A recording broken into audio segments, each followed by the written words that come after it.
गुरुवार का प्रदोष पड़ जाए, बृहस्पतिवार का यदि प्रदोष पड़ जाए तो प्रदोष के दिन प्रदोष काल में शिव जी को अगर अनार का पुष्प समर्पित करा जाता है तो संपदा की कमी नहीं होती, कभी वैभव की कमी नहीं।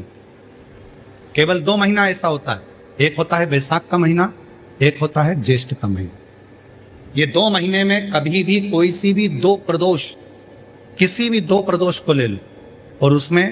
अनार का फूल, जो अनार का फल लगता है उसमें फूल भी लगता है। अनार का यदि पुष्प, एक ही पुष्प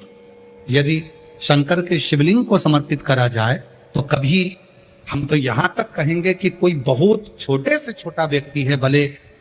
हाथ गाड़ी चला रहा है, ठेला गाड़ी चला रहा है, रिक्शा चला रहा है, उसके पास धन नहीं है, बहुत कमजोर है, पैसा नहीं है, बहुत तकलीफ में है, बहुत दुखी है, तो हम तो उससे कहेंगे कि या तो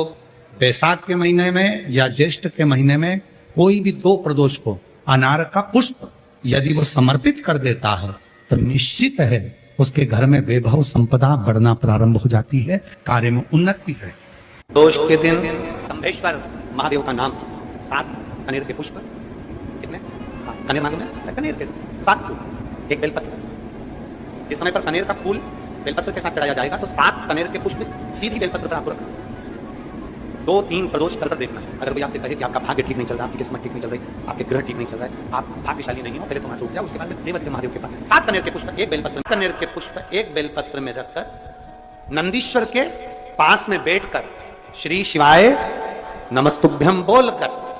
अशोक सुंदरी वाली जगह पर स्पर्श कराकर भगवान शंकर पर 7 फूल के साथ बेलपत्री की डंडी अशोक सुंदरी की साइड हो, ऐसा स्मरण करते हुए शिव को समर्पित कर दे। वही बेलपत्री 5 बार नमः शिवाय या पंचाक्षर मंत्र, षडाक्षर मंत्र या श्री शिवाय नमस्तुभ्यम बोलकर वही बेलपत्री 3 प्रदोष, 4 प्रदोष, 5 प्रदोष, 2 प्रदोष, जितने प्रदोष आप चढ़ा रहे हैं प्रदोष काल में, वो बेलपत्री लाकर अपने कक्ष में, अपने पूजन वाले स्थान पर रखते जाओ। 1 बेलपत्री 1 प्रदोष पर लाओगे, अगला प्रदोष आएगा, कितना अंतर पड़ता है आपके भाग्य बदलने में, आपको खुद मालूम पड़ जाएगा कि आपकी किस्मत कैसे बदल रही है। मेहनत आपको करना है, श्रम आपको करना है, आपको लगाना, और बेलपत्री और कनेर का पुष्प शिव को चालू करो प्रदोष चढ़ाना। किसी व्यक्ति ने अपनी जिंदगी में एक नियम बना लिया कि मुझे प्रदोष के दिन बाबा देवाधिदेव महादेव को 1 कमल का पुष्प चढ़ाना, और कई मौसम ऐसा होता है कि उसमें कमल का पुष्प नहीं मिलता तो कमल गट्टा बाजार में मिलता, देखा है आप लोगों ने, काला कलर का होता है कमल गट्टा। 1 कमल का गट्टा भी यदि देवाधिदेव महादेव को, यदि कोई कितना भी दरिद्र है, कितना भी गरीब है, उसका कोई व्यापार नहीं, कोई व्यवसाय नहीं, कोई नौकरी नहीं, कोई चाकरी नहीं, कितना भी परिस्थिति से मारा हुआ व्यक्ति है, अगर उसने प्रदोष नियम बना लिया, प्रत्येक 12 महीने का मैं नियम लेता हूं और पूरे 24 प्रदोष मैं बाबा को कमल का, जिस समय पर कमल का पुष्प मिल जाए उस समय पर कमल का पुष्प चढ़ाओ, ना मिले तो कमल गट्टा चढ़ाओ। पर जिसने प्रदोष का नियम बना लिया, 1 साल पूरा नहीं होगा और मेरा बाबा उसका हाथ पकड़कर उसको मंजिल तक पहुंचाना होगा। कितना भी दरिद्र, कितना भी ये लोमश ऋषि की कथा कहती है, ये लोमश बाबा का चरित्र कथा, कितनी भी गरीब परिस्थिति क्यों ना हो, कितना भी दरिद्रपन क्यों ना हो, कुछ नहीं घर में। गुरुवार का प्रदोष पड़ जाए, बृहस्पतिवार का यदि प्रदोष पड़ जाए तो प्रदोष के दिन प्रदोष काल में किसी शिवालय में जाएं, शंकर के मंदिर में जाएं, एक ही दिए के अंदर एक फूल बाती, कैसी बाती है, फूल बाती, और उसी दिए के अंदर एक लंबी बाती, 2 बाती। कौन सी बाती हैं, जम के बोलो जरा। एक फूल बाती, एक लंबी बाती, 2 बाती। एक ही दिए के अंदर फूल बाती, लंबी बाती दोनों रख लें, थोड़ा सा घृत की बातियां, तेल की बाती नहीं, घी की बाती रखें, और दोनों बातियां उसमें रखकर 3 बेलपत्र भगवान शंकर के मंदिर में लेकर जाएं। दिए को भी प्रज्वलित नहीं करना है। पहली बेलपत्र नंदीश्वर की, जो ऊपर का भाग होता है जिसको हम शिव तत्व भाग कहते हैं, नंदी के पीठ पर एक भाग होता है जिसको शिव तत्व भाग कहा जाता है, वो नंदी की पीठ पर जो भाग है वहां पर एक बेलपत्र समर्पित करें। दूसरा बेलपत्र आप जो माता पार्वती जी का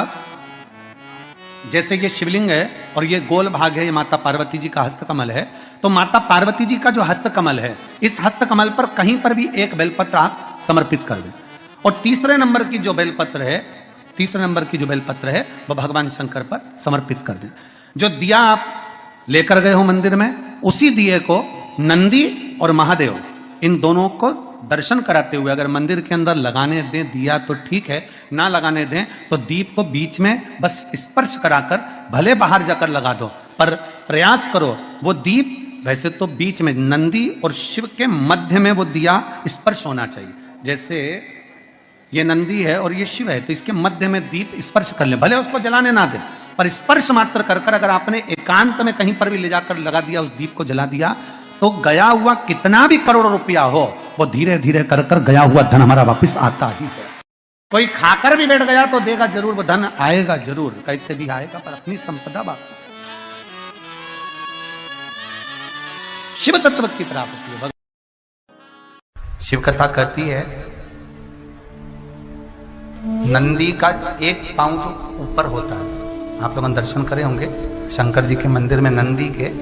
तो नंदी का एक पांव उठा हुआ होता है, एक पांव नीचा की ओर होता है।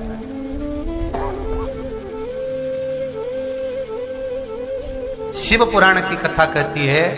मान लो कोई हड्डी से जुड़ा हुआ रोग, नेत्रों से जुड़ा हुआ, मस्तिष्क से जुड़ा हुआ कोई रोग रहता है, तो एक नीले कलर का फूल आता है महाराज, उस फूल में हल्दी डालकर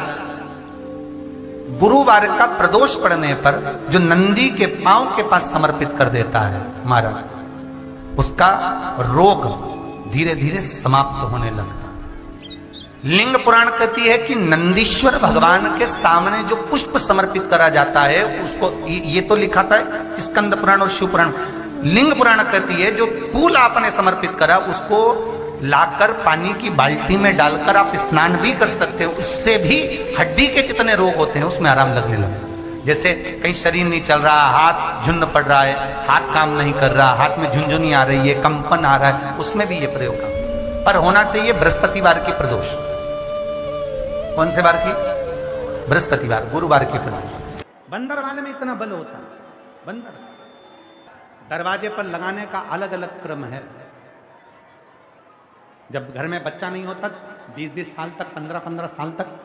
18-18 साल तक जब औलाद नहीं होती, 4 साल शादी के हो गए, 5 साल हो गए, दवाइयाँ भी ले रहे हैं, इलाज भी करवा रहे हैं, सब कुछ कर रहे हैं, फिर भी संतान नहीं हो रही, तब जब तुम्हारा मन कर जाए, तुम्हारी इच्छा कर जाए, तो पीपल का पत्ता और आम का पत्ता, इन दोनों की बंदरवाल